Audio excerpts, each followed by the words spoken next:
Владимирская область. Меняемся к лучшему. В Костерево на улице Серебренникова открыли первый двор, благоустроенный по программе формирования комфортной городской среды. Стоимость работ составила 4 миллиона 260 тысяч рублей. Из них 3 миллиона 380 тысяч средства федерального бюджета, 418 тысяч областного, 422 тысячи местного и 38,5 средства собственников. Сегодня действительно праздник большой. Город Костерево, первый в Петушинском районе, выполняет программу комфортной, доступной среды в нашем районе. Первая ласточка.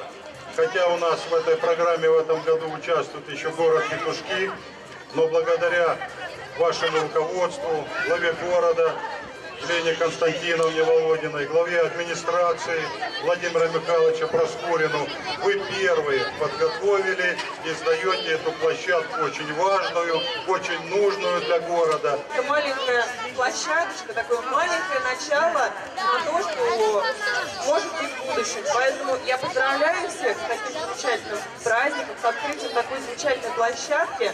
И хочется сказать о том, что мы на этом, Сергей Борисович, конечно, я соглашусь, не остановимся и будем продолжать и развивать наш город. Всего в рамках программы, рассчитанной на 3 года, на Петушинский район выделено 43 миллиона рублей. Еще 5 из них Костерево получит в 2019-м. Главное помнить одно. Хорошо там, где мы сами делаем хорошо. Сделать красиво несложно.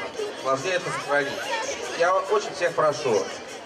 Пользуйтесь, радуйтесь и берегите то, что мы все вместе сделали. С праздником и удовольствия вам от нового красивого двора.